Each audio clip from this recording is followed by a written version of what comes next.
So, after another extended break, you returned to international basketball in 2017. What has impressed you the most about the evolution of the sport within the last 5 years? It seems to be getting a lot faster, but it might just be getting slower. Everyone's getting faster and taller. It's weird. People have gotten taller, actually. Okay, real answer. That is the real answer. I think if you look at results from the last few majors, GB, US, Japan, these are teams with a lot of speed. They have a lot of mid-pointers that can kind of do a lot of things that maybe once upon a time you were counted on your 4s and 4-5s to do. The way that, for instance, Steve Sterial plays, or Phil Pratt, handle the ball and defend bigs, and that wins you points. To sort of to have Trayvon Jennifer out there, as opposed to like a 1 or a 1-5 trying to do the same job that he does. So it seems like this sort of shift in terms of classification and lineups has happened a little bit. Although the U.S. always kind of had that model, like one big, some tweeners in the class 1, but GB being able to roll out a lineup where like Greg Warburton's like the slow guy, I guess. I don't know, that lineup that they played at Worlds in 2018 was like, oh, this is a different thing. Japan has lineups like that where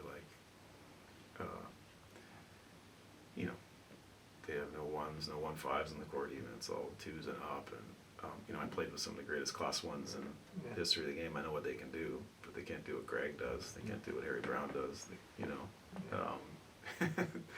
And I know because, as a fast, ball handler, and when I'd play against fast teams, I would go hunt the class 1. If you can get a switch and I can at least break the line that way or break the defense down, and they start to help and things break down and we move up into a scoring position. But when everybody's fast, it's a whole different chess match, So I feel like that part has changed. Like those lineups are special, and there's nothing like that back in our heyday.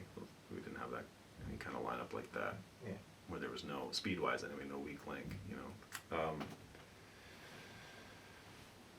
at the same time, like some of these teams have just gotten so enormous. They're just, eating well, I guess, and just the human race just keeps getting bigger and taller. Yeah.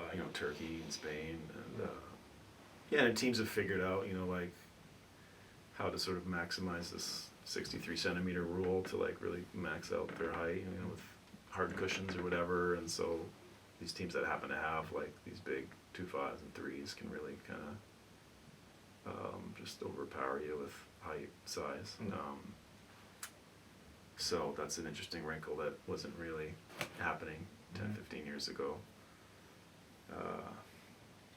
And we've just gotten kind of shorter gradually over the years, so it seems like everyone's getting, some of these teams are getting big and we're getting smaller, so it's hard to tell sometimes what trends in the game are trends in the game and what's just sort of our matchup situation has changed because our team has changed. But anyway, it's a way, hopefully less boring answer is just I just feel like the game is in a good place when you see, not every game's entertaining, of course, but I in person watched the semifinals in Tokyo, and the U.S. stomped Spain, and it's always impressive to see them when they're firing on all cylinders. It wasn't particularly a compelling matchup, but or a game. It wasn't close, but it was still impressive to see them do their thing.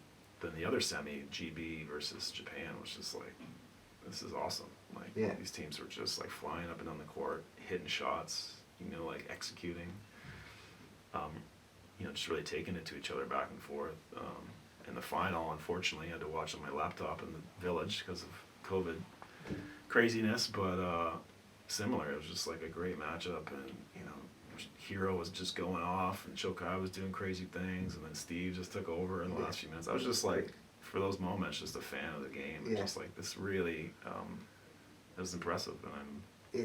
kind of like proud of the sport almost. Yeah, as disappointed as I was in the moment because I felt like we had a chance to actually Yeah. slip into the semis, but I could also kind of turn that part of my brain off and be like, oh, this is where the sport's going. This is healthy. This is good.